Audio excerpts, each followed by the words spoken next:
Building an employer brand or an EVP is, well, not even remotely easy, and that's why a lot of companies get help. They ask agencies and consultants to come in, help them understand what their company is all about, what makes them different, what makes them interesting, and craft an employer brand. Gosh, that sounds easy.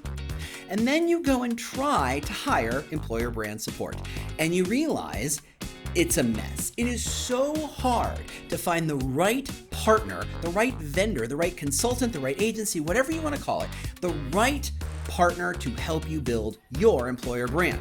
So what happens is a lot of companies say, I have a friend and they did an employer brand project and they used that agency, so I guess I will too. That is not making an informed decision. They're all very different, but that doesn't always come through on their websites.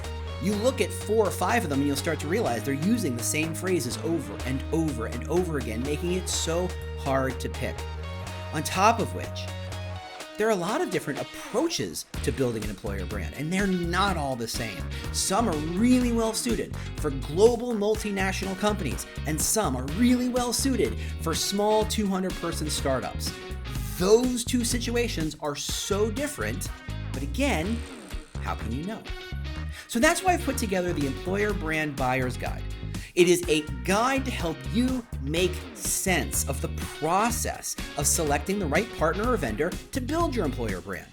It starts with helping you define, do I need an employer brand? Asking questions about what your situation is and what you should expect an employer brand to do for you.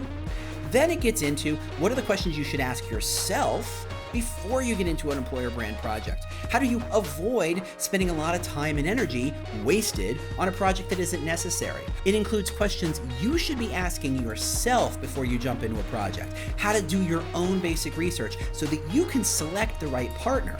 Also, what are the questions you should be asking potential partners so that you can understand the difference between one that's perfectly matching your situation and one that doesn't quite. Finally, I've added a listing of 25 companies, vendors, agencies, companies who build employer brands, and I've shown how they're different in an apples to apples, side by side comparison kind of way. Don't worry, it's all in their own words. I'm letting them explain themselves. I'm letting them talk about the problems they are perfectly suited to solve so that you can make the right choice. So if you're finally ready to take employer brand seriously, or you've been tasked with finding the agency to help you take it seriously, take a look at evpbuyersguide.com. It's going to help you make sense of the entire process and make it easier for you to find the fit that you can feel confident about.